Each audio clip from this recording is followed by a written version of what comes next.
신약성경 마가복음 8장 27절에서 38절입니다. 예수께서 빌립보 가이사랴에 들어가셨을 때 예수님은 제자들에게 매우 중요한 질문을 던지십니다. 이 빌립보 가이사랴는 헤롯 빌립 왕이 로마 황제 티베리우스를 기념하여 그 황제의 이름에 자기 이름을 붙여서 만든 도시입니다. 이 도시는 저 갈릴리 북쪽 헬몬산 기슭에 있습니다. 예루살렘에서 200km 떨어진 지점입니다.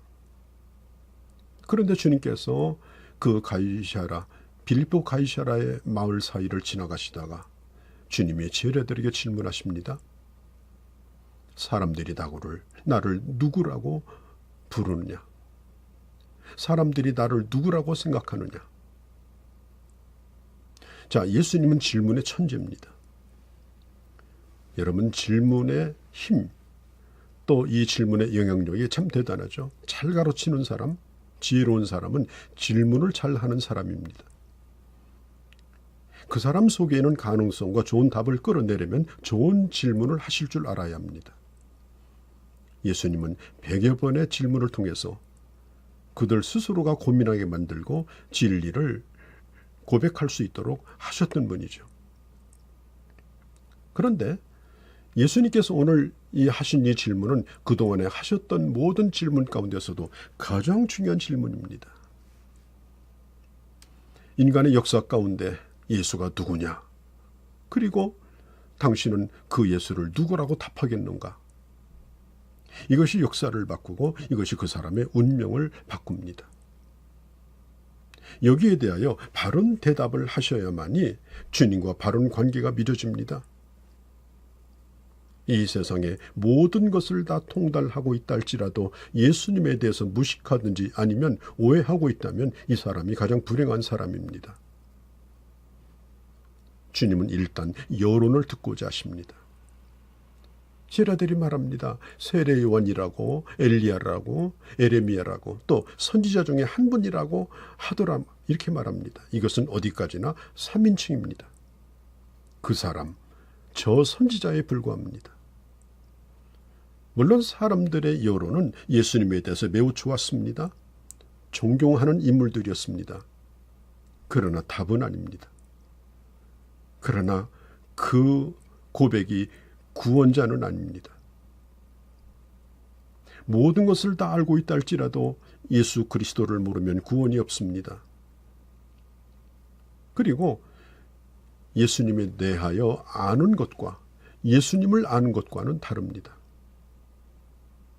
나는 예수에 대해서 안다. 나는 그분을 연구했다.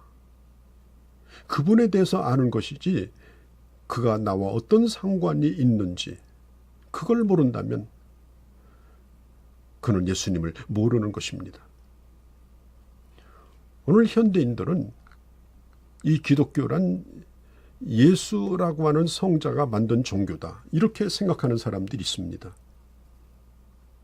오늘 현대인들도 그리고 예수님 당시에도 예수님에 대하여 그렇게 크게 부정적이지 않습니다. 오늘날도 마찬가지입니다. 상당히 호의적이고 존경하는 사람이 많습니다. 그러나 예수님은 사람들의 그런 평가에 민감하지도 않고 또 만족해하지도 않습니다. 왜냐하면 그것은 옳은 대답이 아니기 때문에 그렇습니다. 예수님에 대하여 좋은 인상을 가지고 있다 할지라도 그것이 구원에 이르는 지식이 아니기 때문입니다. 그때 주님이 이렇게 묻습니다. 너희들은 나를 누구라고 생각하는가? 예수님에 대한 다른 사람의 평가보다 제자들이 예수님을 어떻게 보고 있는가라고 하는 것을 개인적으로 묻고 계십니다. 그때 제자들의 대표로서 베드로가 대답합니다. 주는 그리스도십니다. 마태복음 16장에 보면 이 베드로의 대답이 좀 구체적으로 잘 나와 있죠. 그 대답 끝에 주님이 말씀합니다. 네가 복되다라고 칭찬합니다. 여러분, 예수님에 대한 여러분들의 고백은 어떻습니까? 그 고백 위에 여러분들의 신앙의 집을, 여러분들의 구원의 집을, 또 교회 집을 세우면 안전하겠습니까? 반석 위에 지은 집이 되겠습니까? 그가 겉으로 보이는 신앙생활보다 그가 뭘 믿고 있는가라고 하는 이 교리적 분명한 이 기초, 이 확신이 대단히 중요한 것입니다. 예수님께서 이 신앙 고백을 받으시고 이렇게 말합니다. 베드로가 했던 그 고백 위에, 베드로가 했던 그 신앙 고백 위에 교회를 세우겠다라고 약속하십니다. 그래서 온 교회는 오늘날도 이 신앙 고백 위에 우리 자신과 교회가 세워졌음을 예배 때마다 우리는 하나님을 향하여 고백하는 것이 아니겠습니까? 그러나 예수님이 누군가를 안다고 하는 것은 이것은 내가 이해력이 좋아서, 머리가 좋아서 아닙니다. 성령의 역사 없이는 누구도 이런 고백을 할 수가 없습니다. 쉽게 말하면 믿어져야 믿는 겁니다.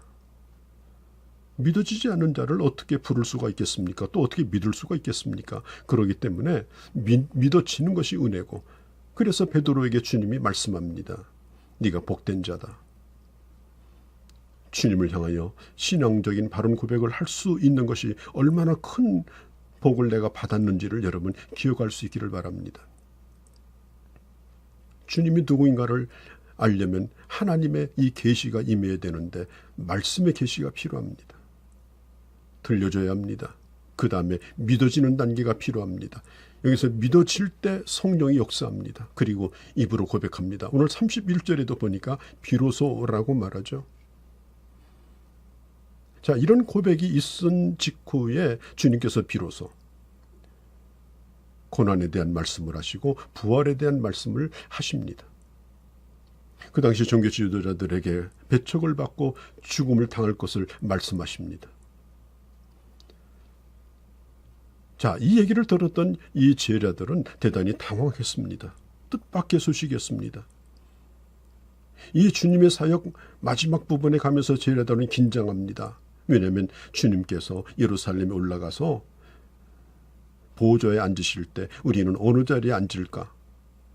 이제는 긴장하면서 서로 다투는 일이 생겼던 그런 시점인데 우리 주님은 제자들에게 나는 그런 왕이 되는 것이 아니라 나는 저 예루살렘으로 고난받기 위해서 간다라고 말씀하셨던 것입니다. 그때 베드로가 즉각 예수님의 앞을 가로막습니다. 그리고 베드로는 주님에게 말합니다. 주님 앞에는 그런 일이 일어날 수가 없습니다. 내가 막을 겁니다. 오히려 우리 주님께서 주님에게 이 베드로가 주님을 책망합니다. 함부로 왜 그런 얘기 하십니까? 우리가 그러려고 주님 쫓은 겁니까? 마음대로 죽습니까? 그리고 앞을 가로막고 있을 때에 주님이 베드로를 향해서 말씀합니다. 사탄아, 내 뒤로 물러나라. 강력하게 책망하시고 이 베드로의 청을 거절하십니다.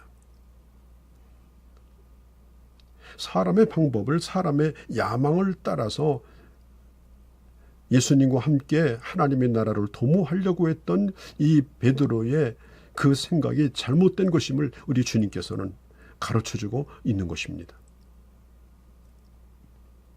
예수님은 자신이 가야 될 길이 뭔가를 잘 아셨습니다. 그리고 그 길을 막는 자를 사탄의 역사를 보고 강력하게 주님은 거절하십니다. 광야에서 시험을 받으실 때도 돌멩이로 떡을 만들어 먹든지 높은 곳에서 뛰어내리면 천사가 받아주든지 그러면 사람들에게 박수갈채를 받고 군중들이 몰려오고 자 그러면은 할 수 있는 일은 단 한 가지 그들을 데리고 지상의 왕국을 세우는 거 아니겠습니까? 이런 사탄의 유혹에 대하여 우리 주님은 그 유혹을 다 물리쳤습니다. 예수님을 광야에서 시험했던 그 사탄이 오늘 이 베드로에게 역사해서 다시 한번 그 십자가로 가는 길을 가로막고 있는 것입니다. 우리 주님은 인간의 관계청을 끊어버리고 사사로운 정을 멈추시고 그리고 그 순간 눈을 크게 뜨고 하나님이 가라고 하시는 그 십자가를 바라봅니다. 그리고 그 구속의 사역만 생각하시고 거침없이 걸어가십니다. 베드로의 말은 예수님을 사랑하는 말이 아니라 예수님을 망하게 하는 말이었기 때문에 단호히 거절하십니다. 그리고 주님 말씀합니다. 네가 나를 따르는 제자의 길을 계속하고 싶다면 이제는 나와 함께 십자가를 지는 길, 자신을 부인하는 길, 그런 길을 따르라. 한 자리 차지하겠다는 야망을 버리고 너의 목적을 버리고 나와 함께 하나님의 뜻을 향하여 나가자라고 말씀하셨던 것입니다.